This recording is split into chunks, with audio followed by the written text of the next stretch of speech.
Hey, what's up? It's Case with Everyday Masters. I completely forgot to make a video on like an update from my trip out to Vegas for Stairway to the Stars. That was a really good time. I really wanted to go see Bashar. Woo! Thank you. I've been following Bashar for probably 12 years, and his channeled information is probably some of the greatest information that I've ever discovered for myself in helping me own who I am and to just step in my own mastery of who I am.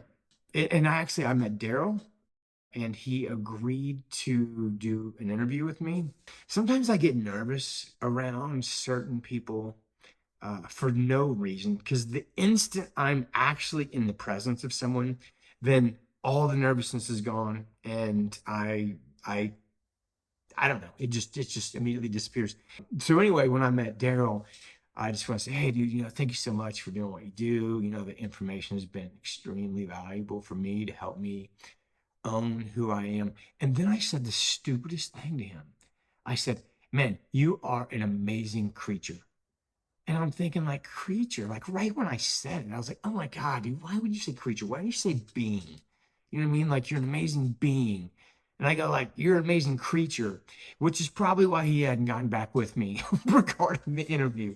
But anyway, man, the see Bashar live, that was really cool. I will say that like when Bashar does his channeling, like the first 10 or 15 or 20 minutes, he has something very specific he wants to say. And then after that, he opens up to questions from the audience. And I will say that the questions at the Stairway to the Stars event were so lame. Like it was kind of a letdown. And then there was like 3 people that literally would not stop asking questions.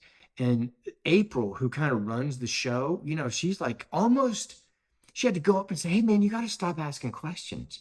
Like your time is up. And they kept asking questions. これから変えるというふうに言われて、体がしびれて倒れたという体験をしました。2012 in Canada, he has heard. I was in the first row. I kind of went to Vegas to see this. Like, man, I just wanted to tackle these people that wouldn't stop asking these stupid questions. Anyway, I thoroughly enjoyed it. I only went to 2 presentations. One of them was these Native American elders that were talking about their ancient prophecies and what's playing out today and what we're seeing in the world today. And if you know me, I'm so drawn to the Hopi Indians and to the Pleiadians and their belief systems on what's happening on the planet. So it was really nice to go hear that talk. And then I went to go see Team Light. And those are the guys I make the videos with, calling the Galactic Federation. They just keep jerking me around. I mean, like, this is the real deal. I don't think we're allowed to do that. I mean, I could. Just you and me. In a booth beside them was this Hopi elder, Reuben. I say he's a Hopi elder, but I think I'm actually older than him. Like, I'm 57, so I don't know. When do you become an elder? But anyway, I'm going to say he's my elder because I had this really, like, out of this world, multidimensional experience with him.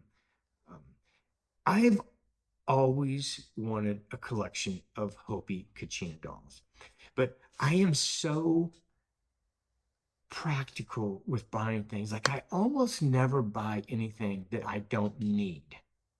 Like, I really don't splurge on stuff that I don't actually need. I did buy like a $2,200 skateboard, which keeps me young. Like, when I get on that thing, I feel like I'm like 20 years old. So I've been looking at Hopi Kachina dolls forever. And I don't know how many hours, countless hours I've spent on eBay, like watching bids on these Kachina dolls that were carved on the Hopi villas. I figured, dude, I might as well just buy one from the real deal. This is the real deal. I bought myself my first Hopi Kachina doll. And when I was sitting there, they had 2 left. And I was like, well, can you tell me the story of these two Hopi Kachina dolls? And so they tell me the story, and I'm like, yeah, I still don't know like which one I should get. I go, which one should I get? And they go, well, the white bear, he's a healer.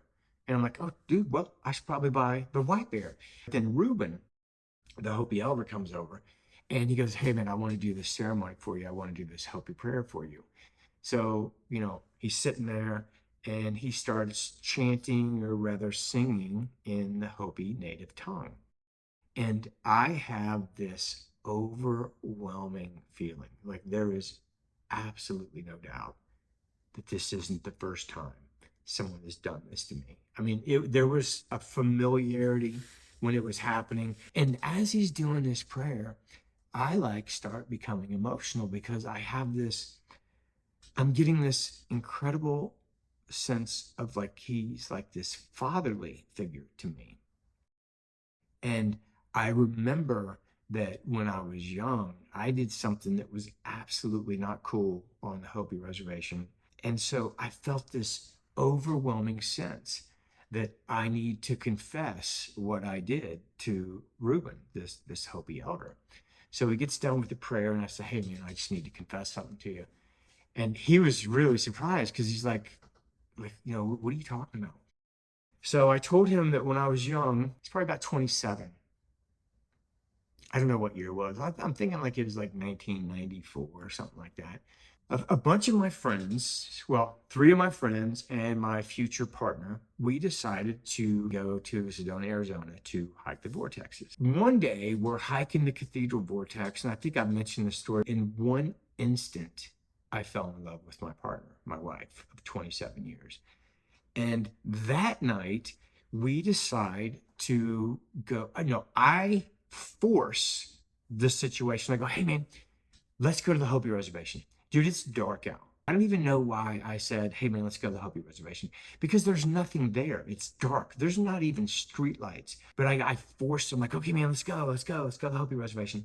So as we're driving out and then we get on the Hopi reservation, then I realized, why are we here? Like, what are we going to do? Where are we going to sleep? There's no place to, I mean, like, there's nothing to do. So I realized that, like, okay, well, we got to camp. So we decide to go off-roading on the Hopi reservation and camp. Totally not cool. So about a quarter of a mile, half mile off the road, I see this formation of rocks. And I'm like, let's drive behind those rocks. And once you're behind them, we can set up our tents and we can camp. So we drive off road. When we get behind the rocks, we get out of the car, and carved into the ground is like a 25-foot circle. And I'm like, wow, like, this is like a sacred spot. Like, I don't know what's going on here, but this is like something happens here. This is the real deal. And when you walked in the circle, your voice would echo off the rocks. And when you stepped out of the circle, your voice wouldn't echo. So I knew, like, this is like a sacred spot. Come to find out, that's where me and my partner of 27 years end up consummating like our relationship. So it was like literally like this magical night, this magical moment in my life where I clearly, like, the shift happened. You know what I mean? Like, I fell in love with my wife. And so I'm telling him the story. And as I'm telling him the story, I feel like I'm his son, and I am confessing to something that I did wrong. I thought it was interesting the way he responded, because he wasn't like, don't worry about it, because he clearly was, like, you're clearly not supposed to do that. But he was like, you were young. You didn't know. You have to forgive yourself for that. And I had never really had a problem with it because it was such a magical experience. You know what I mean? Like, I'll never forget it. But it was just weird that when he was giving me that ceremony, that I felt this need to confess to him. So anyway, man, it was really cool. I met probably a dozen people there, but the instant we started talking, I knew, both of us knew that this is not the first time that we've been together. There's such a familiarity, like a soul family feel with the people I talk to. But anyway, it was really cool to be at the expo. I had a great time hanging out with Rich Lopp and his beautiful wife, Leah. I met the Leo King. He's the trip, man. I saw his amazing daughter, Sophia, I think. Sophie. It was a really cool experience. Hopefully, I will do an interview with Bashar, and I would really like to do an interview with Reuben, the Hopi elder. I'm just fascinated with how simple their prophecies are, but how absolutely relevant they are in what we're seeing happening in the world. It is, I mean, to me, maybe I'm just projecting, but man, all their prophecies are coming true. We've entered the time of world purification, and we are going from the fourth world to the fifth world. I always try to overlay my beliefs onto that, and I start to think, maybe like we're going from the third density to the fourth density. Um, we're going from the fourth dimension to the fifth dimension because we are in the fourth dimension right now. Height, width, depth, and time, and we're entering the fifth dimension. When I was talking to Ruben, I love how simple everything is, and I was talking about how I believe the Hopi believe that we chose to come here to go through these experiences, and there's 7 universes and there's 7 worlds, and we're going from the fourth world to the fifth world. And I'm fascinated with the idea that we're going through these experiences in densities, and we're going from the third density to the fourth density, and then we have 7 chakras, and that we are the chakras that are controlling the type of experience. And so we're moving into the heart chakra, and that will be our guide through this next cycle. So anyway, man, I hope to be interviewing Ruben, and just to further explore the Native American prophecies and try not to overlay my modern day terminology onto, their ancient prophecies. But anyway, I was talking about, we're moving through these densities, and he's like the Hopi, they don't think about anything past the fifth world. That's it. I was like, so what about like the sixth world and the seventh world? He's like, nope, like we're not there yet, so there's no reason to even talk about it. And there's something so beautiful in that, man. I just really, I don't know. I love that. So anyway, man, I hope you guys doing amazing. I hope you had a great Thanksgiving, and I will be meeting you guys in the field soon. Peace. On a wave of good feelings. Well, it's just another Friday in paradise. So bring your A game, 'cause